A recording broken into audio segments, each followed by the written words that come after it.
Excella Education Study in USA assured scholarship. Contact 9881 96666.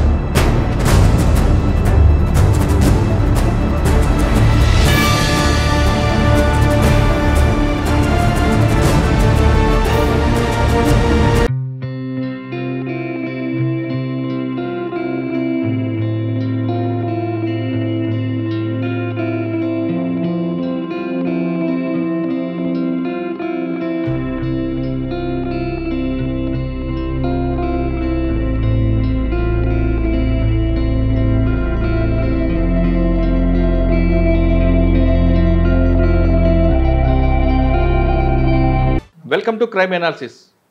ప్రభుత్వం మారింది కానీ అధికారులు మారలేదంటూ మాజీ మంత్రి కేటీఆర్ ప్రెస్ మీట్ పెట్టి చెప్పడం పోలీసు వర్గాల్లో ప్రత్యేకంగా చర్చగా మారింది.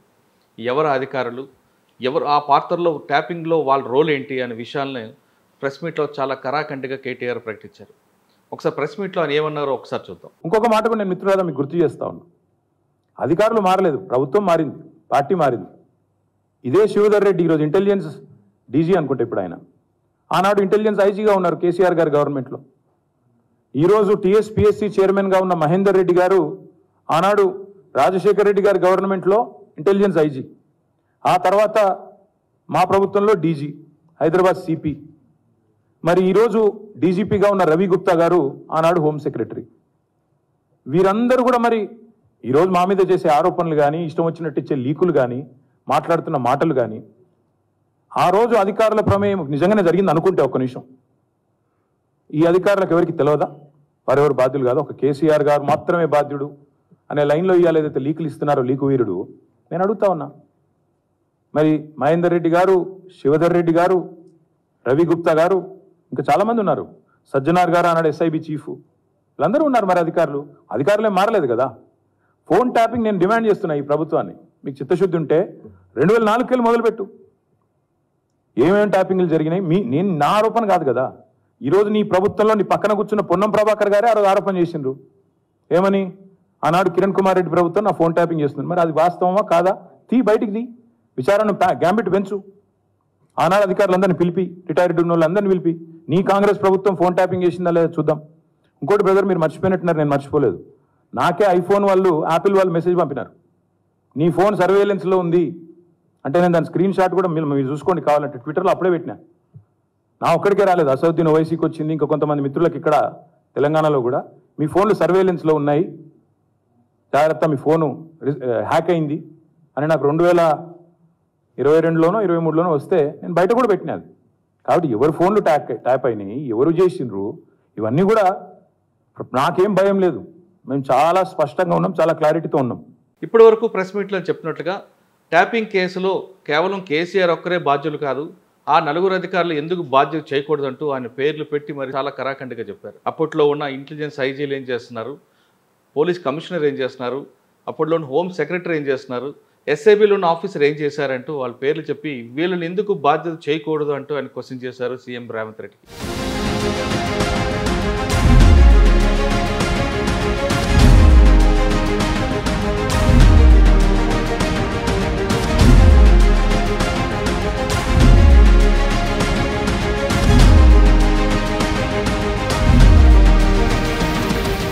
ఇప్పుడు అదే అంశంపై మనతో మాట్లాడడానికి రాజకీయ విశ్లేషకులు వి ప్రకాష్ గారితో పాటు మాజీ పోలీస్ ఆఫీసర్ డాక్టర్ సర్వేశ్వర రెడ్డి ఉన్నారు.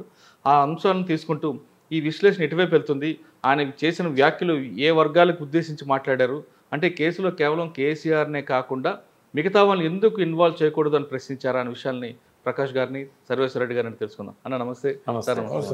సార్, ఇప్పుడు ఈరోజు కేటీఆర్ గారు ప్రెస్ మీట్లో చాలా స్పష్టంగా చెప్తున్నారు. ఇదే అంశాన్ని నిన్న బీజేపీ మాజీ ఎమ్మెల్యే రఘునందన్ గారు కూడా ఈ 4 పేర్లతోనే రేజ్ చేశారు. ఆయన కూడా అదే అంటున్నారు. ఇవాళ కేటీఆర్ గారు కూడా చాలా స్పష్టంగా దాన్ని చెప్పడం, వాళ్ళ వాదనకు ఒక బలం అనేది వచ్చింది. అంటే కేవలం ట్యాపింగ్ కేసులో కేసీఆర్ఏ ఎందుకు, అప్పుడులోని ఆఫీసర్లు ఎందుకు క్వశ్చన్ చేయలేదు? శివధర్ రెడ్డి గారు అవ్వచ్చు, మహేందర్ రెడ్డి గారు అవ్వచ్చు, రవిగుప్తా గారు అవ్వచ్చు, సజ్జనార్ గారు, వాళ్ళ మీద ఎందుకు బాధ్యతలు లేవు? అదే ఆఫీసర్లు అప్పట్లో మా దగ్గర ఉన్నారు, ఇప్పుడు మీ దగ్గర ఉన్నారు కదా అన్నది క్వశ్చన్ వచ్చింది. దాన్ని మనం ఏ విధంగా అర్థం చేసుకోవచ్చు? అంటే ఇది ఒక రాజకీయంగా మలుపు తిప్పుదామన్నా, లేదు కేసును పక్కదో పట్టిద్దామని అనుకో? కేసును పక్కదారి పట్టేయడం ఆయన చేతిలో లేదు. ఇప్పుడు వాళ్ళ కేసు పెట్టాలని సీరియస్గా ప్రభుత్వం నిర్ణయం తీసుకున్నప్పుడు దాని మూలాల్లోకి వెళ్ళాల్సి వస్తుంది. నాకు తెలిసినంత వరకు ఎమర్జెన్సీ కాలం నుంచి కూడా నా ఊహకు అందినంత వరకు ఫోన్ ట్యాపింగ్ అనేది చేయని ప్రధానమంత్రి కానీ ముఖ్యమంత్రి కానీ భారతదేశంలో లేరు. ఎమర్జెన్సీ ముందు 1975లో స్టార్ట్ అయిందే దాని నుంచి కదా, దాని నుంచే ఇందిరాగాంధీ టైం నుంచి. అంటే నేను కూడా ఆ టైంలో గ్రాడ్యుయేషన్, అప్పుడు నేను విన్నాను. తర్వాత అదే ఇప్పుడు ఈ ఫోన్ ట్యాపింగ్ల వల్ల అమెరికా ప్రభుత్వం కూడా కూలిపోయింది, వాటర్ గేట్ కుంభకోణం ఇట్లాంటివి. ఇక్కడ మన పక్కన కర్ణాటక రామకృష్ణ హెగ్డే కూడా. అయితే ఫోన్ ట్యాపింగ్ అనేది సర్వసాధారణం. అయితే చట్టం ఉంది, ఇండియన్ టెలిగ్రాఫ్ యాక్ట్ కానీ తర్వాత కొన్ని స్పెషల్ గైడ్ లైన్స్ కానీ ఉన్నాయి. ఫోన్ ట్యాపింగ్ సార్ మీకు తెలియదు కాదు, ఇది కేవలం అన్లాఫుల్ యాక్ట్ వాళ్ళకి మాత్రం వర్తిస్తుంది, పొలిటీషియన్స్ కి తర్వాత బిజినెస్ మ్యాన్ కి వర్తించదు కదా, వర్తించదు. అయితే ఇప్పుడు ముఖ్యమంత్రి గారు ఒకవేళ చెప్పినా కూడా, ఒకవేళ ఫోన్ ట్యాపింగ్ చేయమని చెప్పారే అనుకుందాం, అధికారులు శాశ్వతంగా ఉండేవాళ్ళు, రిటైర్మెంట్ అయ్యేదాకా ఉండేవాళ్ళు అధికారులు. వాళ్ళకు ఉండే ప్రమాణాలు వాళ్ళకు ఉండాలి. కేవలము 5 ఏళ్ళకు ఒకసారి మారే ముఖ్యమంత్రులో మంత్రులో ఫోన్ ట్యాపింగ్ చేయమంటే చేయకూడదు. చేస్తే దానికి ఆ మంత్రి బాధ్యుడు కాదు. మంత్రి ఎక్కడ రిటర్న్గా ఆదేశాలు ఇయ్యాడు, రేవంత్ రెడ్డి ఫోన్ ట్యాప్ చేయి, ఉత్తమ్ కుమార్ రెడ్డి చేయమని ఎప్పుడు చెప్పాడు. ఓరల్ ఇన్స్ట్రక్షన్స్ ఉంటే వాడికి ఆధారాలు ఉండవు. కాబట్టి ఇక్కడ బలయ్యేది ఎవరు అంటే అధికారులే బలవుతారు. ఏ ప్రభుత్వంలోనైనా అధికారులే బలవుతారు. కేసు పెట్టాల్సి వస్తే ఫస్ట్ పెట్టాల్సింది అధికారుల మీద, తర్వాత ఈ నలుగురితో పాటు హోమ్ సెక్రటరీ కూడా బాధ్యుడవుతాడు. అదే ఆయన అప్పుడు రవిగుప్తా గారు హోమ్ సెక్రటరీ ఉన్నారు అప్పుడు. సో ఆయన కూడా బాధ్యుడవుతారు. అంటే ఫస్ట్ ఇప్పుడు మనం ఎగ్జాంపుల్ రాజశేఖర రెడ్డి గారు గవర్నమెంట్లో ఆదేశాలు ఇచ్చిన రాజశేఖర రెడ్డి గారు చనిపోయారు. బట్ కేవీపీ గారు సంతకం పెట్టడం మేము పెట్టాము అని చెప్పినా కేవీపీ మీద కేసు లేదు. కేసు అయిన శ్రీలక్ష్మి మీద, బీపీ ఆచార్య మీద. నాకు తెలిసి వాళ్ళిద్దరు చాలా బెస్ట్ ఆఫీసర్స్. వాళ్ళ సర్వీస్ అంతా కూడా ఎప్పుడు కరప్షన్ అలిగేషన్స్ లేని ఆఫీసర్స్ వాళ్ళు. అటువంటి వాళ్ళు జైల్లో ఉన్నారు నెలల తరబడి. అంటే అధికారులే ఇక్కడ బలవుతారు. కాబట్టి అధికారులు కూడా అసెప్ట్ చేసుకోవాలి. వాళ్ళు ట్యాప్ చేయమన్నంత మాత్రాన ఐఎస్ఐఎస్ వాళ్ళే ట్యాప్ చేయొచ్చు. నక్సలైట్ ఎన్ఐఏ వాళ్ళు కనుక రికమెండ్ చేస్తే నక్సలైట్స్కి కూడా ట్యాప్ చేయొచ్చు. ఇక రౌడీ షీటర్స్ ఎవరైనా ఉంటే కూడా చేయొచ్చు. ఎందుకంటే టు ప్రివెంట్ ద క్రైమ్. ఏదైనా కూడా పర్మిషన్ తీసుకోవాలి. 6 నెలలకు ఒకసారి దాన్ని మళ్ళీ రెన్యువల్ చేయాల్సి ఉంటుంది.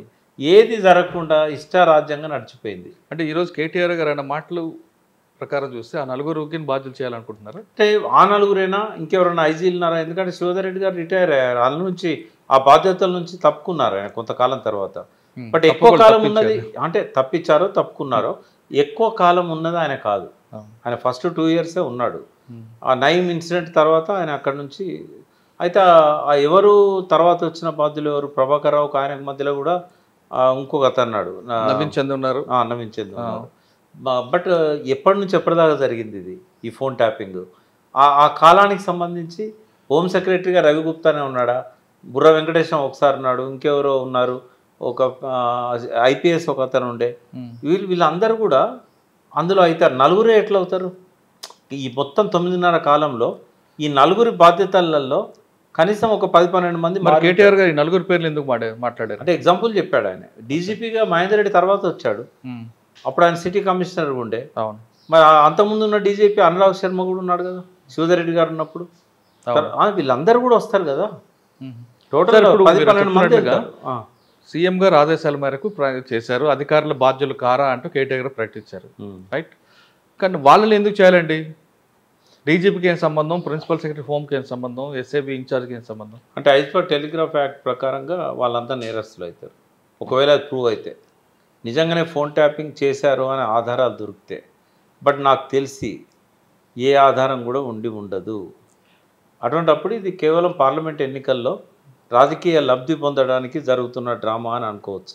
అంటే కొంతమంది ఏమంటున్నారంటే SIB plus law and order police రెండు సెపరేట్. ఎస్ఐబి ఇండిపెండెంట్ ఏజెన్సీకి ఉంటుంది, దానికి ఎస్ఆర్ అమౌంట్ ఒక అమౌంట్ ఇస్తారు. ఆ అమౌంట్లోంచి వాళ్ళు ఎక్విప్మెంట్ కొనుక్కునే అధికారం వాళ్ళకు ఉంది. డీజీపీకి చెప్పాలని రూల్ ఉండదు, ప్రిన్సిపల్ సెక్రటరీ హోమ్కి చెప్పాలనే రూల్ ఉండదు, ఒక సెక్షన్. ఇంకో సెక్షన్లో ఒక ఎక్విప్మెంట్ కొనాలనుకుంటే మీరు అన్నట్లుగా ఇంటెలిజెన్స్ డీజీ పర్మిషన్ తీసుకోవాలి, అక్కడ డీజీ పర్మిషన్ వెళ్ళాలి, డీజీ నుంచి హోమ్ సెక్రటరీ ప్రిన్సిపల్ సెక్రటరీకి వెళ్తారు. కానీ ఈ ఎక్విప్మెంట్ టెలిఫోన్ ట్యాపింగ్ కొనడానికి మాత్రం ఎస్ఐబి వాళ్ళు ఇండిపెండెంట్గా కొనుక్కోవచ్చు కాబట్టి డీజీకి ప్రిన్సిపల్ సెక్రటరీకి సంబంధం ఉండదు అనేది ఒక వాదన. అంటే వాదనలు ఎట్లున్నా కూడా పోలీస్ డిపార్ట్మెంట్లో ఏది జరిగినా కూడా డీజీపీ బాధ్యుడవుతాడు. రైట్, అది కరెక్ట్.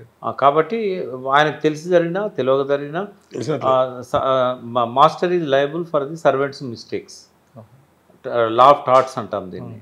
సో అట్లా ఆయన బాధ్యుడవుతాడు. రెండవది ఏంటంటే హైరార్కీలో హోమ్ సెక్రటరీ పర్మిషన్ లేకుండా జరుగుతున్నప్పుడు ఆయన నియంత్రించాల్సి ఉండే, వార్నింగ్ ఇవ్వాల్సి ఉండే, ఇవ్వనందుకు ఆయన బాధ్యుడు అవుతారు. ఇప్పుడు బయట సమాజంలో నేరం జరుగుతుంటే చూస్తూ నోరెత్తకపోతే అది నేరం కాదు. కానీ ఒక డిపార్ట్మెంట్లో కింది అధికారులు నేరం చేస్తున్నప్పుడు తెలిసి మౌనంగా ఉండడం అనేది నేరం. కాబట్టి ఖచ్చితంగా వాళ్ళంతా బాధ్యులే అవుతారు. ఇంటెలిజెన్స్ చీఫ్కు సంబంధం ఉందా లేదా అనేది చూసుకోవాలి. ఎందుకంటే ఇంటెలిజెన్స్ చీఫ్ జనరల్గా ముఖ్యమంత్రితో ఉంటూ ఆ వ్యవహారాన్ని ఆయనకు చెప్తూ ఉంటాడు. బట్ ఇది ఒక సపరేట్ డిపార్ట్మెంట్ ఎస్ఐబి. మరి ఎస్ఐబికి ఇంటెలిజెన్స్ చీఫ్ డైరెక్ట్ బాధ్యుడా కాదా అనేది నాకు తెలియదు, పోలీస్ ఆఫీసర్ చెప్పాలి.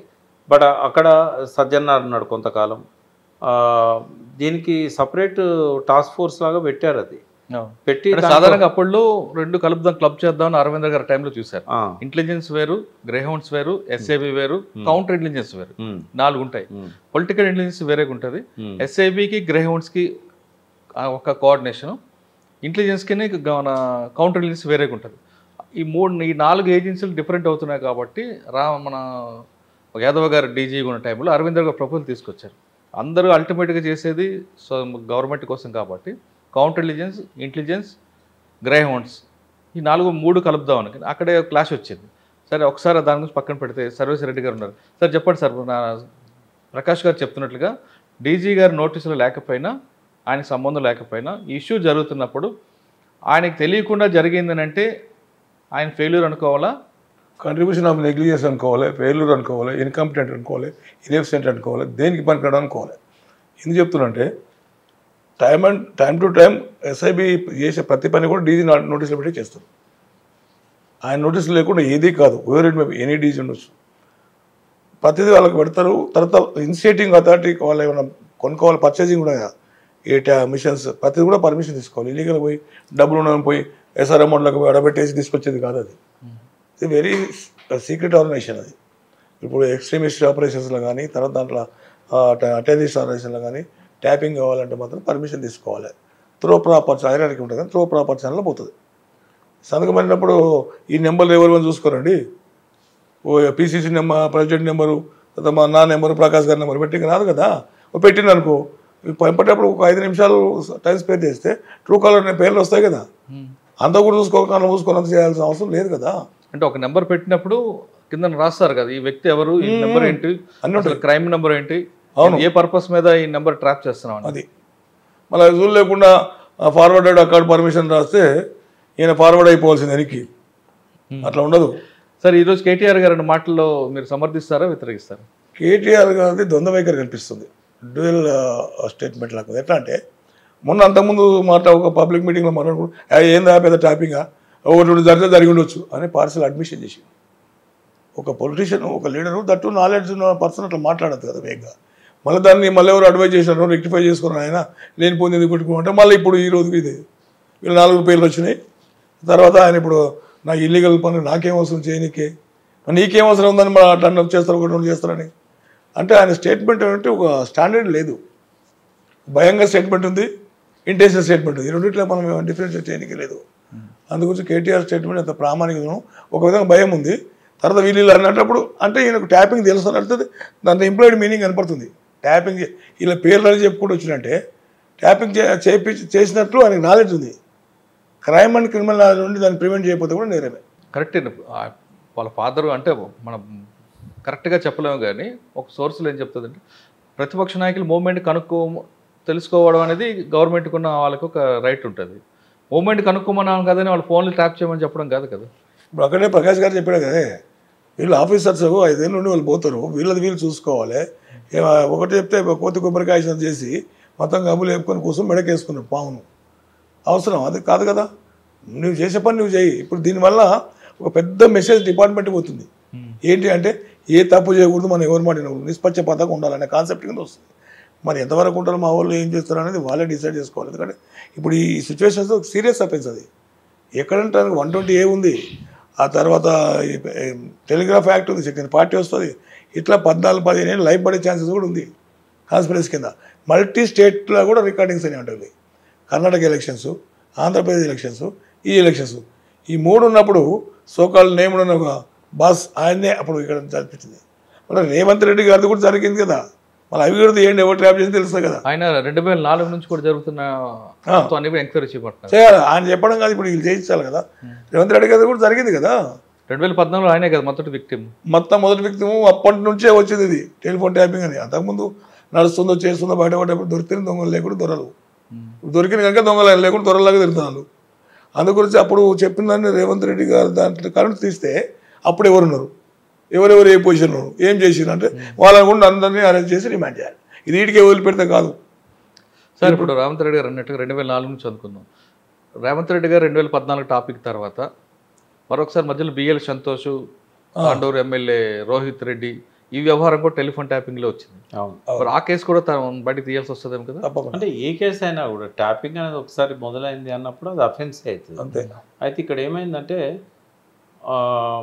పొలిటికల్ వాళ్ళను ట్యాప్ చేయడం వల్ల పెద్దగా నష్టం జరిగింది ఏం లేదు. ఎందుకంటే వీళ్ళు కూడా తెలివైన వాళ్ళు కదా. వీళ్ళంతా సిగ్నల్ యాప్, ఫేస్ టైము, తర్వాత వాట్సాప్, చాలా కాలం వరకు వాట్సాప్ గోప్యంగా ఉండే అవకాశాలు టెక్నాలజీలో ఉన్నాయి కాబట్టి వాళ్ళు అనవసరమైన మాటలేమో మామూలు ఫోన్లలో మాట్లాడి అవసరమైన మాటలు ఈ వాట్సాప్లలో వీళ్ళలో వాటాలు అందరికీ తెలుసు. భారతదేశంలో ఏ ఫోన్ కూడా సేఫ్ కాదని తెలుసు. వీళ్ళు ఎవరు ట్యాప్ చేసినా చేయకపోయినా అక్కడ గూగుల్లో ట్యాప్ చేస్తాడు, అక్కడ చైనాలో సర్వర్లు పెట్టుకొని ట్యాప్ చేస్తారు. వీళ్ళందరూ సెల్ ఫోన్లో అసలు సీక్రెసీ లేదు. అన్నీ కూడా రికార్డ్ అయితేనే ఉంటాయి, ఎప్పటికప్పుడు జరుగుతూనే ఉంటాయి. బట్ ఒకటి మంచిగా జరిగింది. ఏమైందంటే ISIS ఆపరేషన్స్ అన్నీ ఆపగలిగారు. అంతకుముందున్న బాంబ్ బ్లాస్టులు లేవు. మనకు తెలిసి ఎన్ని చేంజ్ చేయగలిగారు. ఇప్పుడు క్రిటికల్ ఇంటెలిజెన్స్ అంటారు దాన్ని, కౌంటర్ ఇంటెలిజెన్స్ వాళ్ళు చాలా అంటే విజయ మాడ్యూల్ అన్ని కూడా వీళ్ళు స్టాప్ పెట్టారు ట్యాపింగ్ వల్లనే కదా. అంతవరకు బాగానే ఉందండి. కానీ మిగతా విషయాలు రావడం ఏం నష్టం జరిగింది? ఇప్పుడు నాకు ఒకటి అడుగుతాను, ఎవరన్నా ఫోన్ ట్యాపింగ్ వల్ల నష్టపోయినామని కంప్లైంట్ ఇచ్చారా? మరి నా ఫోన్ ట్యాప్ చేయడం వల్ల నాకు ఈ నష్టం జరిగిందని ఒక రాజకీయ నాయకుడు ఎవరైనా ఇచ్చాడా? ఆ ఫోన్ ట్యాపింగ్ ఆధారంగా వాళ్ళని ఏమన్నా ఆర్థికంగా దెబ్బతీశారా? రేవంత్ రెడ్డిది ఎక్సెప్షన్. అది ఫోన్ ట్యాపింగ్ కావచ్చు, లేదా స్టీఫెన్ సేనే డైరెక్ట్ ఇన్ఫర్మేషన్ ఇచ్చి ఉండొచ్చు. ఏదున్నా ఆ ఫోను ఆ ఇన్ఫర్మేషన్ తెలిసినాక వాళ్ళు ట్యాప్ చేసి ఉండొచ్చు. నా దగ్గరకు వస్తున్నాడు డబ్బులు పట్టుకొని, ఏదైనా కావచ్చు. అది దానికి ప్రూఫ్ ఏం. రాధాకృష్ణ గారు చాలా క్లియర్గా స్టేట్మెంట్ ఇచ్చారు కదా, ఆ ఫోన్లో విన్న తర్వాత మునుగోడు ఎలక్షన్లో డబ్బులు కానీ, రఘునందర్ డబ్బులు కానీ, భవ్యాసవాళ్ళ డబ్బులు కానీ మేము సీజ్ చేస్తామని ఇంకంతగా రాధాకృష్ణరావు ఇచ్చింది. ఎలక్షన్ టైంలో ఇవన్నీ సహజం. ఎలక్షన్ టైంలో ఎలక్షన్ మీకు ఒక థ్రిల్లింగ్ న్యూస్ చెప్పనండి. చెప్పండి. కేవలము టీఆర్ఎస్కే ఇదైందా నష్టము, మన లాభము? కాంగ్రెస్ కూడా పేరు చెప్పను, ఒక టాప్ మోస్ట్ పోలీస్ ఆఫీసర్ అధికారంలోకి కాంగ్రెస్ వస్తున్నది అని తెలిసిన తర్వాత ఆయన డైరెక్ట్గా ఆయన కింద ఉన్న అధికారులకు, ఆయన సామాజిక వర్గానికి సంబంధించిన వాళ్లకు డైరెక్ట్ పిలిచి అందరి మధ్యలో, ఒకరిద్దరు అయితే సీక్రెట్ 20-30 మందిని కూర్చోబెట్టుకొని ఎట్టి పరిస్థితుల్లో కాంగ్రెస్ డబ్బులు పట్టుకోవద్దు అని చెప్పాడు. తర్వాత ఇంకొక అధికారి, ఆయన పేరు కూడా నేను చెప్పాను, కాంగ్రెస్ డబ్బులను పోలీస్ వెహికల్లో తీసుకుపోయి పార్టీ బాధ్యులకు అప్పచెప్పారు. చేసి ఉండొచ్చు. ఇవన్నీ నేను అనేది ఏంటంటే, ట్యాపింగ్ చేశారనుకోండి, ఇవన్నీ కూడా బయటికి రావాలి కదా, వస్తాయి కదా. ఇవన్నీ జరిగినాయి అంటున్నాను. కానీ ట్యాపింగ్ వల్ల ISIS కంట్రోల్ చేయగలిగారు, కొంత NIA ఫోన్ ట్యాపింగ్ చేయడం వల్ల నక్సలైట్ ఉద్యమాన్ని కొంత బ్రేక్ చేయగలిగారు. బట్ పెద్దగా నష్టపోయింది ఏం లేదు. అది ఒకటే కాకుండా ఫేక్ కరెన్సీ బంగ్లాదేశ్ వస్తుంది మనకు వచ్చేటప్పుడు, ఈ ఫోన్ ట్యాపింగ్ వల్ల అది కూడా దొరికింది. దీనికన్నా నేరాలు డిటెక్ట్ అయ్యాయి. నేరాలు డిటెక్ట్ అయ్యి ఎక్కువగా ఫేక్ కరెన్సీ మనం కంట్రోల్ చేయడం వల్లనే కొంచెం మనకు, లేదంటే మన ఫైనాన్షియల్గా చాలా దెబ్బపడేది. అది దానివల్ల వచ్చిన లాభం కంటే నష్టమేం లేదు అంటున్నా. నష్టం ఎక్కువ లేదు. అంటే చాలా మంది కంప్లైంట్ ఇచ్చారు కదా, నాకు ఇప్పుడు చిక్కోటి ప్రవీణ్ అని కానీ, మన రఘునంద గారు కానీ, ఇంకా చాలా మంది పోయి మా ఫోన్లు విన్న వల్లే మాకు ఈ విధంగా నష్టం జరిగిందని కంప్లైంట్. వాళ్ళు నేరం చేశారు కాబట్టి నేను అనేది ఏంటంటే, అది కూడా ఒక నేరమే కదా. ఇప్పుడు ఎవరు భయపడాలి ఫోన్ ట్యాప్ చేస్తే? ఇప్పుడు మా అంటే అక్రమ సంబంధాలు బయటపడతాయి. అంటే వాళ్ళు బాధపడాల్సింది ఏంటంటే కొన్ని అట్లాంటి ఇల్లిసిట్ ఇల్లీగల్ కాంటెంట్ బయటపడతాయి, కానీ ఫోన్లలో మాట్లాడుకుంటే అవి వాళ్ళకి తెలిస్తే వాళ్ళు దాన్ని సీరియస్గా తీసుకోరు. వీడు ఇట్లే మాట్లాడుతుంటారు అని చెప్పేసి వదిలేస్తారు. అలా ఎందుకు అనుకుంటారు మీరు? నాలాటోడు మీలోట్లు మాట్లాడితే వీళ్ళగే మాట్లాడితే అనుకోవచ్చు, బాగా డబ్బు ఉండడం మాట్లాడకుండా వాళ్ళు బ్లాక్మెయిల్ చేసి ఉండొచ్చు కదా. అంటే పెద్దవాళ్ళతో పెట్టుకోవడం అదే తెలిసినా కూడా పెట్టుకోరు. ఎందుకంటే వినేవాడు ఒక పోలీస్ ఆఫీసర్, అంతా బ్లాక్మెయిల్ చేసి వాళ్ళ దగ్గర డబ్బులు లాగాలనేది ఏమి ఉండదు. నాకు తెలిసేంత కొంతమంది చెప్పిన విషయాలు ఏంటంటే రాత్రి 10 తర్వాత వచ్చే కాల్స్, తాగి అమ్మాయిలతో మాట్లాడడం, ఇవన్నీ వినలేక విసిగిపోతున్నామని కూడా చెప్పిన వాళ్ళు ఉన్నారు. అయితే ఇవి ఏం చేస్తారంటే లైట్ తీసుకుంటారు, అవి ఏం రికార్డ్ చేయరు, వాళ్ళని వదిలేస్తారు అంతే. కాకపోతే కొన్నిసార్లు హెచ్చరిస్తారు, బాబు జర జాగ్రత్తగా మాట్లాడు, నీ ఫోన్ ట్యాపింగ్లో ఉండొచ్చు అని చెప్పి. అట్లా హెచ్చరికలు వచ్చినాయి, చాలామందికి వచ్చినాయి హెచ్చరికలు. ఏది పడితే అది మాట్లాడద్దు ఫోన్లల్లో, చాలా కేర్ఫుల్గా ఉండండి అని చెప్పి. నేను ఫోన్ ట్యాపింగ్ జరగలేదని నేను చెప్పా, జరగడం వల్ల నష్టం జరగలేదని చెప్తున్నా, లాభమే జరిగింది తప్ప. కానీ అది యాజ్ పర్ టెలిగ్రాఫ్ యాక్ట్ తర్వాత వాళ్ళు ఇచ్చిన గైడ్ లైన్స్ ప్రకారం ఖచ్చితంగా నేరమే, ఆ నేరానికి శిక్ష పడాల్సిందే. అయితే ఇక్కడ దొరికేది ఎవరు? ముఖ్యమంత్రి దొరకడు కదా. ముఖ్యమంత్రి మౌఖిక ఆదేశాలు ఉంటాయి, రిటర్న్గా ఎక్కడ ఉండవు. కాబట్టి ఎట్లా ప్రూవ్ చేయగలుగుతారు? వీళ్ళు ఇచ్చిన ఓరల్ స్టేట్మెంట్ తో కేసు పెట్టినా కూడా అది నిలబడుతుందా? కేసు నిలబడదు కానీ జైలుకైతే పోయి రావాలి కదా. అంటే జైలు పంపడానికి ఏది బనాయించాల్సిన అవసరం లేదు, సైట్ అవే ఏదో పెట్టి పంపించారు. ఈ కేసులో దానికోసమే టెలిగ్రాఫ్ యాక్ట్ అనేది యాక్ట్ పెడుతున్నారు. టెలిగ్రాఫ్ యాక్ట్ లో సెక్షన్ ఏం చెప్తుందంటే నేరం అంటే చేసేవాడు, ఎగ్జిక్యూటివ్ చేసేవాడు కన్నా చేయించేవాడికి ఎక్కువ బడ్డీ ఉంటుంది. అంటే ప్రూఫ్ ఏంది చేయించాడు అతను చెప్పిన కన్ఫెషన్ ని తీసుకుంటే కాదు సార్, బడ్డీని ఆయన మీద పెడతారు.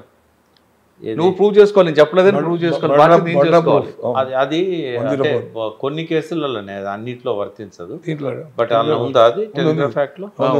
బర్డెన్ అనేది కాన్స్పిరసీ ఎవరు ఆయన మీద ఉంటుంది బర్డెన్.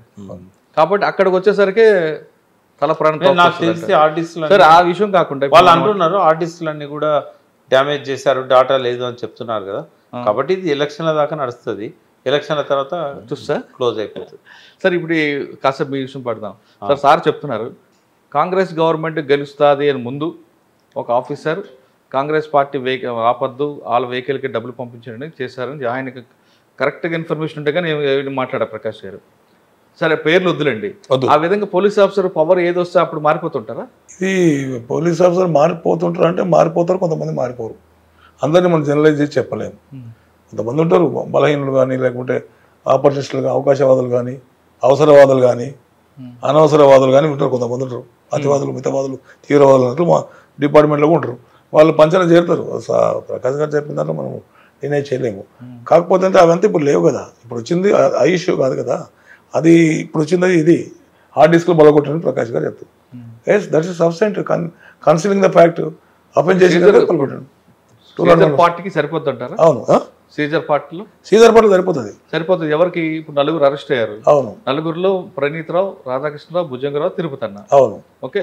రాధాకృష్ణరావు గారి కన్నా ముందు దొరికింది ప్రణీత్రావు గారు. అవును, ప్రణీత్రావు గారి కన్ఫెషన్ కి సీజర్ పార్ట్ సరిపోద్ది. అవును, కానీ మిగతా ముగ్గురికి కనెక్టివిటీ ఇస్తారు. మేము కూడా చేసే అదే డిస్కుల్లో మేము రికార్డ్ చేసుకుని దాగి ఉంది పలగొట్టేసి అని లింక్ ఇస్తారు అంతే. ఆ మాట చెల్లదు కదా పోలీస్ సమక్షంలో. చెల్లదా చెల్లదా అని సెకండ్ ఆస్పెక్ట్. చెల్లదు, 100% చెల్లదు. Mere confession is not admissible అని లాస్ట్ ఇస్ అది తెలుసు. కాకపోతే అంటే ఇప్పుడు ఈ ట్రయల్ నడిచి ఇప్పుడు అవుతుందా మురళి 10 ఏళ్ళు అవుతుంది. ఆ 10 ఏళ్ళప్పుడు ఎవరు వాళ్ళని డిస్టర్బ్ చేయడం అంతే. డిస్టర్బ్ అంటే జ్యుడిషియల్ ప్రొసీజర్, దాన్ని మనం కాదనలేం కదా. కరెక్టే సార్, ఇది ప్రాపర్ గా వెళ్ళొచ్చు కదా, అంటే ప్రొసీజర్ ప్రకారం వెళ్ళొచ్చు కదా. ప్రాపర్ ఏంటంటే డ్యామేజ్ చేసి పలకొట్టింది, దానికి వెళ్ళి ఏం రికవర్ చేస్తావు? రికవర్ పీసెస్ రికవర్ చేస్తారు, మన కన్ఫెషన్ లీడ్ ఇస్తారు. ఆయన కన్ఫెషన్ పోలీసు ఇంకొక యాంగిల్ ఉంటుంది కదా, ఒకవేళ రికవరీ కానప్పుడు ఇంకొక యాంగిల్ కూడా రికవర్ చేయొచ్చు కదా. ఇంకో యాంగిల్ ఆడ ఉంటే రికవర్ చేస్తాం, మొత్తం తీసుకొని పలకొడితే ఏంటి రికవర్ చేస్తాం. కానీ సాధారణంగా పోలీసులు లింక్ అయితే ఇస్తారు ఇన్వెస్టిగేషన్ లో, మొత్తం లీగల్లోనే కేసులో శిక్ష పడాలని చేస్తారు, కేసులు పోగాలని ఎవరు చేయరు. ఒక్కొక్క కేసులో మర్డర్ చేశాడు, ఒక్కొక్కసారి జ్యుడిషియరీ కేసులో మర్డర్ చేశాడు, ఆ కత్తి తీసుకొని చెరువులో పారేశాడు, ఆ చెరువులో వాటర్ ఎడుగో వెళ్ళిపోయింది, కత్తి దొరకలేదని కేసు క్లోజ్ చేయాలి కదా, ఎక్కడో కత్తి తీసుకొని పెడతారు కదా ప్రస్తుతానికి. అది రేర్ కేసులు ఉంటాయి. కేసు ఎగ్జాంపుల్ ఆ ఎంఓని ఇక్కడ ఇంప్లిమెంట్ చేసి ఒక కేసులో ఈవెన్ వెపన్ లేదు, చేయబెట్టి గొంతు పిసుకున్నాడు చిన్నపిల్ల. కదా పట్టుదల ఎందుకు ఉంటుంది మురళి?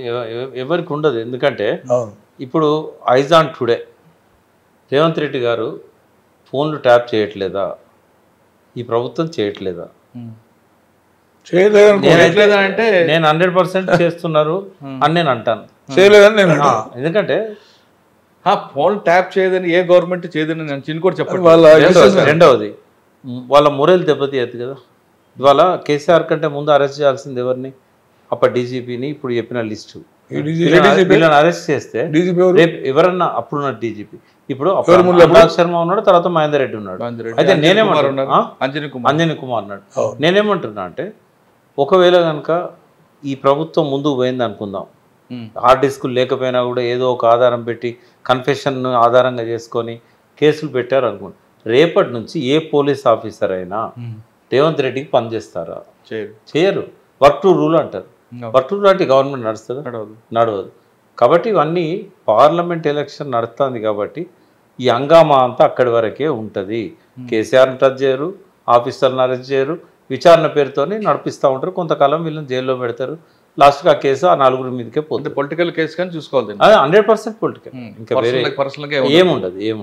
అంటే గతంలో మనం చూసినట్లుగా రేవంత్ రెడ్డి గారి కేసు కానీ లేదా రోహిత్ రెడ్డి కేసు ఈ విధంగా అంతే. ఇప్పుడు ఎందుకంటే కేసీఆర్ మీద కేసు పెట్టదలుచుకుంటే ఇది ఒకటే ఉన్నదా? కాళేశ్వరం మీద కూడా కేసు పెట్టవచ్చు, ఎన్నిటి మీద పెట్టవచ్చు. ఆయన మీద ఒక ముఖ్యమంత్రిగా అన్ని తనే చేసింది. ఏ ఒక్కదానిలోకి వెళ్ళైనా అంటే అది ఆధారాలు లేకపోతే తలుచుకుంటే ఏదైనా చేయవచ్చు కదా. కాబట్టి చెయ్యరండి అట్లా. ఏమున్నాయి అట్లా ఉదాహరణలు భారతదేశంలో? కేవలం తమిళనాడులో తప్ప. అది కూడా 2 ప్రాంతీయ పార్టీలు. ఆడ 63లో లాస్ట్ టైం కాంగ్రెస్ వచ్చింది, ఇప్పటిదాకా జాతీయ పార్టీ రాలే. వాళ్ళిద్దరికి ఉన్న వ్యక్తిగత వైషమ్యాల వల్ల ఒకరిని బట్ ఎక్కడ కూడా ఇంత ఉండదు. కాబట్టి అల్టిమేట్గా ఏంటంటే తెగేదాకా లాగరు, లబ్ధి పొందడానికి ఉపయోగించుకుంటారు. రేవంత్ రెడ్డి తనను జైల్లో పెట్టిండని కూడా ఆ కక్షా కార్పణ్యాలు ముఖ్యమంత్రి అయిన తర్వాత ఆయనకు ఉండవు. ఆయన ముఖ్యమంత్రి అయిన తర్వాత నెక్స్ట్ టార్గెట్ ఏముంటుంది అంటే 10 ఏళ్ళు ఎట్లా కంటిన్యూ కావాలని ఉంటుంది. 10 ఏళ్ళు కంటిన్యూ కావడానికి ప్రతిపక్షాల సహకారం అనేది మస్ట్ అన్నట్టు. ఏ ప్రతిపక్షాల సహకారం లేకుండా ఏ ముఖ్యమంత్రి కూడా కంటిన్యూ కాలేడు ఆ పదవిలో. కాబట్టి రేపటి రోజు ఆయన మళ్ళీ పార్లమెంట్ ఎలక్షన్ తర్వాత ఏదో ఒక రకంగా వీళ్ళకి దగ్గర అవ్వడానికి ప్రయత్నం చేస్తాడు తప్ప వీళ్ళతో తెగతెంపులు చేసుకోవడానికి ప్రయత్నం చేయడు. సార్ మీరేమంటారు? సార్ చెప్పింది కరెక్ట్గా చెప్తున్నారు. ఇప్పుడు ఒకటి మాత్రం చెప్పొచ్చు, వార్తలు ఎక్కిపిస్తే ఏంటంటే రేవంత్ రెడ్డి గారు 10 years ఉండాలనే కాన్సెప్ట్లో ఎవరైనా ఉంటారు. శాస్త్రంగా ఉండాలి 10 years అంటారు, 15 ఆంధ్రప్రదేశ్ జగన్ నేను 30 years ఉంటాను అంటలేడా? అట్లా అది వాళ్ళ దేని ఒపీనియన్, దేని పర్సనల్. కానీ ఆ రేవంత్ రెడ్డి గారికి ఇప్పుడు వీళ్ళందరూ సహకరించాలో అట్లా పోయి కలుస్తారని మాత్రం హైలీ ఇంపాసిబుల్. ఆయన నేచర్ నాకు తెలుసు. సార్ ఒక మాట అన్నారు ఏమంటే రేవంత్ రెడ్డి గారికి పగా ప్రతీకారాలు ఉండవు, చట్టం తన పని చేసిపోతుంది, ఆయన కేవలం ఆయన అభివృద్ధి లేదా పార్టీ నిలబెట్టుకోవాలి అంతవరకు ఉంటారు తప్ప ఈ పగా ప్రతీకార తను జైల్లో పెట్టాడని సీఎం కేసీఆర్ పెట్టారనే ఆలోచన ఉండదు అంటున్నారు. కేసీఆర్ పెట్ట చట్టం తన పని తను చేసుకుంటే మరి కేసీఆర్ అయినా పేరు ఎవరైనా పెట్టచ్చు. అట్లా వాళ్ళందరినీ చేయాలనే కోరిక కూడా ఉండదు. ఇప్పుడు అభివృద్ధి చేసుకోవడం వల్ల వెల్ఫేర్ యాక్టివిటీస్ టైం ఉంటుందంట సార్. అంటే ఆ లెవెల్కి చేరిన తర్వాత ఒకసారి సీఎం లాంటి ఇవన్నీ చిన్నగా అయిపోతాయి, కనబడేవి. చాలా పెద్ద పెద్ద ఇష్యూస్ ఉంటాయి కదా. ఉంటాయి. నన్ను అప్పుడు జైల్లో పెట్టిండు కదా, ఇప్పుడు నేను పెడతా అంటే చిన్నగా అయిపోయాయి. ఆ ఊర్లో పంచాయతీ లాగా అవుతుంది. ఆ రేవంత్ రెడ్డి అసాధారణ వ్యక్తి అండి. ఆయన మనం అనుకుంటాం కానీ ఆయన చాలా గ్రాస్పింగ్ పవర్ ఉంది. ఎదిగే కొద్దీ ఎక్కడ ఎట్లా వెళ్చాలో తెలిసి ఇప్పుడు కొంచెం చిల్లర మాటలు మాట్లాడుతున్నాడు. కేవలం ఏంటంటే మైండ్ గేమ్ ఆడుతున్నాడు ఆయన. ఆ మైండ్ గేమ్ పార్లమెంట్ ఎలక్షన్ల దాకా ఉంటుంది, మళ్ళీ తర్వాత ఆయనే అప్రిషియేషన్ తీసుకుంటాడు. అచ్చా, అంటే మైండ్ గేమ్ మీరు అన్నట్లుగా చిల్లర మాట్లాడు కదా, అక్కడ ఉన్న జనాలకు కూడా నవ్వించాలి, వాళ్ళకి ఉత్తేజం కలపాలని అనుకోవచ్చు కదా. అంటే చిల్లర కార్యకర్తల్ని ఉత్సాహపరచని కొన్ని మాట్లాడుతుంటారు. టీఆర్ఎస్ నాయకుల భాష వాడిన చిల్లర నేను అంటలేను. చిల్లర అనేది అంటున్నారో అది ఉద్దేశపూర్వకంగా మైండ్ గేమ్ ఆడుతున్నాడు. ప్రజల్లో ఏంటంటే ఆయన ఎలక్షన్ అప్పటి నుంచి ఒక పద్ధతిలో మాట్లాడుతూ వచ్చాడు. పార్లమెంట్ ఎలక్షన్లు అయ్యేదాకా అదే భాష కంటిన్యూ అవుతుంది. అది అసెంబ్లీ కానీ అది బహిరంగ సభ కానీ. బట్ పార్లమెంట్ ఎలక్షన్ల తర్వాత తన స్వభావాన్ని ఆయన మార్చుకుంటారు. సార్ ఆయన స్వభావం మార్చుకుంటారు. ఫైనల్గా చెప్పండి, ఇప్పుడు 4 పేర్లు వాడారు. ఈ 4తో పాటు ఇంకొక మంది యాడ్ అవ్వచ్చు. అవును, వాళ్ళ మీద యాక్షన్ తీసుకోవాలంటారా, లేదు ఇది కూడా బూమ్రాంగ్ లాగా చేసి వదిలేద్దాం అంటే నేనేమంటున్నా అంటే ఇటువంటి ఇష్యూ జరిగితే నెక్స్ట్ వచ్చిన ఆఫీసర్స్కి ఒక లెసన్ ఉంటుంది కదా. అది అటువంటి ఆలోచన ఏ ముఖ్యమంత్రికి ఉండదు. ఎందుకంటే ఆయన దిగిపోయిన ముఖ్యమంత్రి. ఇప్పుడు ఈ కక్ష తీర్చుకోవడం వల్ల ఎక్కువ నష్టం జరిగేది కేసీఆర్ కాదు, రేవంత్ రెడ్డి జరుగుతుంది. రేవంత్ రెడ్డి గారు డిపార్ట్మెంట్ దూరం అవుతుంది. కాబట్టి తన గొయ్యి తన తవ్వుకోడు, తను ఎక్కిన కొమ్మని తను నరుక్కోడు. ఇవాళ ప్రభుత్వం ఆధారపడి ఉంది అధికారుల మీద, అందులో పోలీసు అధికారుల మీద ఎక్కువగా ఆధారపడి ఉంది. రేపు తను కూడా ట్యాపింగ్ చేయక తప్పదు. కాబట్టి ఇవన్నీ కూడా పైనే ఉంటాయి తప్ప ఇంకా ఏమి దాని నుంచి మనము నిజంగానే కేసీఆర్ని తీసుకుపోయి జైల్లో పెడతారు, నిజంగానే వీళ్ళకి శిక్షలు పడతాయి, ఏమి కన్ఫెషన్స్ ఇందాక అన్న చెప్పాడు, before police officer are in the custody confessions are not allowed accepted. Sir ఆయన చెప్తున్నట్టుగా చాలా లాజిక్గా కరెక్ట్గా చెప్తున్నారు. ఇప్పుడు మీరు మీ సబార్డినేట్లు కానీ లేదంటే ఇప్పుడు వస్తున్న జనరేషన్ ఉన్న వాళ్ళకి కానీ పోలీస్ ఆఫీసర్కి ఇటువంటి కేస్ స్టడీ చూసిన తర్వాత ఏ విధంగా మనం ముందుకు వెళ్ళాలని మెసేజ్ ఇస్తారు? ఇప్పుడు ఎవరేదైనా ఇల్లీగల్ యాక్టివిటీ ఇల్లీగల్ ఇన్స్ట్రక్షన్ ఇస్తే ఫాలో అవ్వద్దని చెప్తున్నా. ఎందుకంటే తన నౌకర్ని ప్రాణంగా పెట్టి వాని పల్లకి మోసి సేవ్ అవ్వాల్సిన అవసరం పోలీసు వాళ్ళకి లేదు.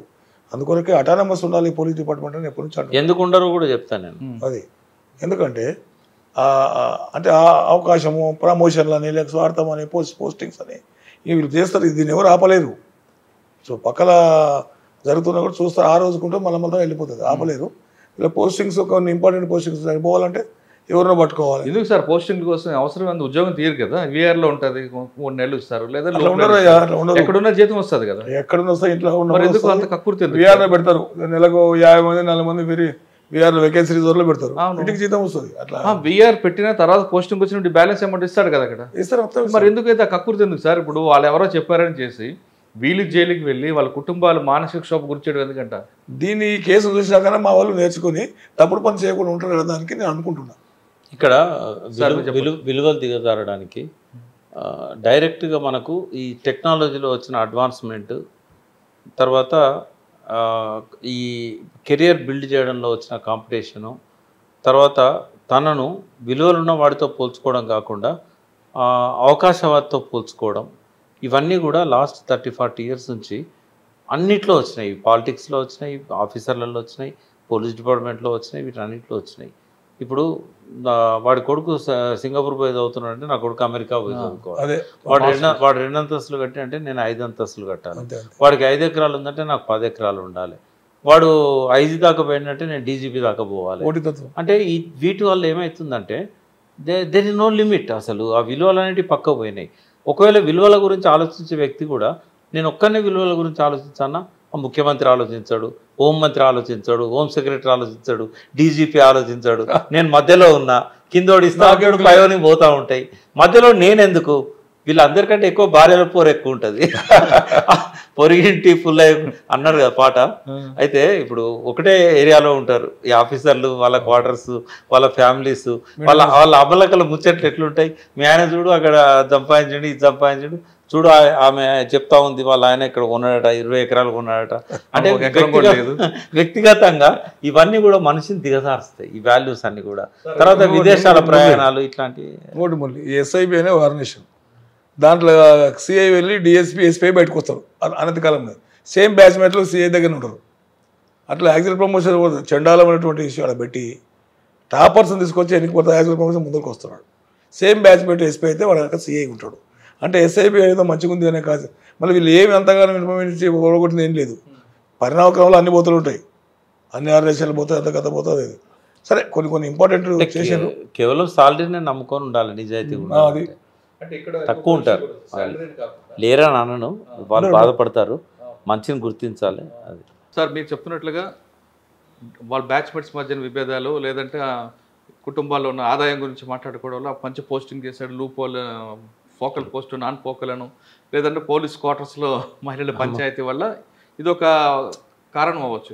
కానీ ఒకసారి వెనక్కి వెళ్తే కొన్ని సామాజిక వర్గాలు, బలమైన సామాజిక వర్గాల పరిపాలనలో ఆ సామాజిక వర్గానికి సంబంధించిన ఆఫీసర్లు మంచి పోస్టులు ఉంటారు.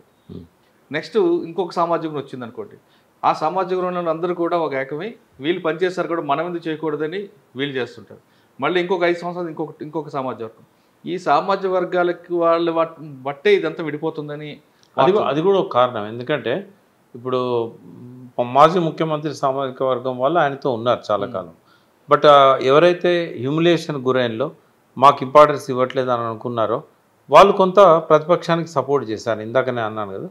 అయితే ఇవి ఖచ్చితంగా ఉండేయని కాదు, రేపు మళ్ళీ వీళ్ళని దించడానికి కూడా వాళ్ళు మళ్ళీ సిద్ధపడతా ఉంటారు. అవును, ఇవి ఇట్లాంటి అంటే 100 కారణాలు ఉంటాయి, ఇటువంటివన్నీ కూడా జరుగుతూ ఉన్నాయి. బట్ ఏంటంటే దొరికితేనే దొంగ ఆధారం. ఈ దరిద్రం అనేది తెలుగుదేశం పార్టీ వచ్చిన తర్వాత వచ్చిందని సీనియర్ ఆఫీసర్లు అంటుంటారు. అంత కాంగ్రెస్ గవర్నమెంట్లో ఎప్పుడూ లేదు. గతంలో ఉన్నప్పుడు వెంగళరావు గారు కానీ లేదంటే అంజయ్ గారి టైంలో కానీ కాసు కృష్ణారెడ్డి బ్రహ్మానందర్ గారి టైంలో పోస్టింగ్లు అనేది ఆఫీసర్ యొక్క సీనియర్ ఆఫీసర్ డీజీపీ యొక్క ఎఫిషియన్సీని బట్టి ఇస్తారు. పొలిటికల్కి ఎప్పుడు ఇంటర్ఫేర్ కాదు. టీడీపీలో చంద్రబాబు నాయుడు వచ్చిన తర్వాతే ఇది వచ్చిందని ఒక వాదన ఉంది. వాస్తవం అంటారా? అంటే మన దగ్గర అది మరి భారతదేశ వ్యాప్తంగా అన్ని రాష్ట్రాల్లో ఉంది కదా జాడ్యం. అంటే భారతదేశంలో అంటే అక్కడొక కమ్యూనిటీ ఎక్కడైనా కూడా విలువలు దిగజారడానికి ఇప్పుడు ఈ ఆస్తులు సంపాదించాలనే ఆలోచనలకి ఈ టెక్నాలజీ రెవల్యూషన్కి వీటన్నిటికీ ఒకటి ఇంటర్ రిలేషన్షిప్ ఉంటుంది. మనిషి లోపల భావజాలంలో వచ్చిన మార్పు, ఆలోచనలలో వచ్చిన మార్పు, ఇదంతా కూడా స్టార్ట్ అయింది ఏంటంటే 80s నుంచి. ఈ గ్లోబలైజేషన్ కాన్సెప్ట్ ఎప్పుడైతే స్టార్ట్ అయిందో అక్కడ నుంచి స్టార్ట్ అయింది. అదివరకు ఏముండే, ఇప్పుడు నా చిన్నతనంలో మా అక్కకు పెళ్లి చేయాలనుకున్నప్పుడు 1969-70 అప్పుడు పెద్దలంతా కూర్చొని మాట్లాడుతున్నారు. మా సంపన్న కుటుంబమే. ఆయన అగ్రికల్చర్ బీఎస్సీ చేశాడు, గవర్నమెంట్ జాబ్ కూడా వచ్చింది. ఏం కావాలో కట్టమని అడిగితే రాజ్దూత్ బండి, మంచి రేడియో, ఒక మంచి గడియారం. అప్పుడు హెన్రీ సాండర్జో ఫేవర్ లోవనో ఉండేది. అయితే ఇంకా అడగడానికి ఏమీ లేదు. ఇప్పుడు అది కూడా 100 మందిలో ఒక్కరు రాజ్దూత్ అడిగేవాళ్ళు, మిగతా వాళ్ళు సైకిల్, రేడియో, గడియారం. ఇప్పుడు ఏమైంది? గ్లోబలైజేషన్. ఇప్పుడు ఎప్పుడైతే గ్లోబలైజేషన్ ఎఫెక్ట్తోని కంఫర్ట్స్ పెరిగిపోయినాయి. ఇప్పుడు చిన్న టీవీ బ్లాక్ అండ్ వైట్ పెట్టుకొని ఉన్నాం మనం 90sలో. తర్వాత ఏమైంది? చిన్న కలర్ టీవీకి వచ్చినాం, తర్వాత పెద్ద స్థాయికి వచ్చినాం, తర్వాత పెద్ద స్థాయికి వచ్చినాం. ఇప్పుడు మార్కెట్లో ఉన్న అత్యంత పెద్ద టీవీ మనం పెట్టుకుంటున్నాం. కంఫర్ట్స్, ఫోన్లు 2 ఏళ్ళకి ఒకసారి మనం మార్చకపోయినా అది పాడైపోతున్నది. అంటే ఇవన్నీ కూడా పోటీతత్వం పెరగడానికి, విలువలు దిగజారడానికి ఒక చంద్రబాబు ఒక ముఖ్యమంత్రి స్థాయిలో చేసేది కానే కాదు ఇది. ఇప్పుడు ఇంకోటి కూడా చెప్తున్నాను, విలువలు పాటించిన శ్రీలక్ష్మి అండ్ మన ఆచార్య గారు వాళ్ళు ఎందుకు సంతకాలు పెట్టారు అంటే అధికార పెత్తనం. నేనున్నా కదా, అన్ని నేను చూసుకుంటా పెట్టు. నిజంగానే మీరన్న 10-12 మంది పేర్లలో నిజాయితీ ఉన్న ఉన్నారు. బట్ ముఖ్యమంత్రి చెప్పాడు కదా, చేయకపోతే ఏమవుతుందో, ఉన్న స్థానం పోతుందేమో. అట్లా మరి ఎంతవరకు ఫైట్ చేసినలో కానీ స్థానాలు కూడా పోయినాయి కదా. అట్లా అని చెప్పి టాపింగ్లో సహకరించినందుకు నిజంగానే వాళ్ళని 5 ఏళ్ళు పెట్టుకున్నాడు, ఆయనే పెట్టుకోలే. ఎక్కడో ఒకడ తప్పదు రాజీ పడకపోతే. రాజీ పడని వాళ్ళు వైదొలుగుతారు అందులోంచి. ఫోన్ ట్యాపింగ్ కేసు కేవలం పార్లమెంట్ ఎలక్షన్ వరకు అంటున్నారు. ఇదంతా తర్వాత రేవంత్ రెడ్డి గారి వైఖరిలో మార్పు వస్తుంది, ఆయనకు అందరితో మెప్పు పొందుతాడంటూ ప్రకాష్ రెడ్డి గారు చెప్తున్నారు. ఇంకా సర్వేశ్వర గారు చెప్తున్నారు, ఇటువంటి కేసు స్టడీ తీసుకొని ఇకపై కూడా మౌఖిక ఆదేశాలతోనో ఎవరో చెప్పారని చేస్తే మాత్రం ఈ విధంగా జైలుకి వెళ్ళడం ఖాయం, మీ కుటుంబాలకు మానసిక క్షోభకు గురి కావడం చెప్తున్నారు. ఇది సర్వేశ్వర రెడ్డి గారితో ప్రకాష్ గారితో విశ్లేషణ. మరో అంశంలో మళ్ళీ కలుద్దాం. అంతవరకు నమస్తే. Thank you sir. Thank you very much.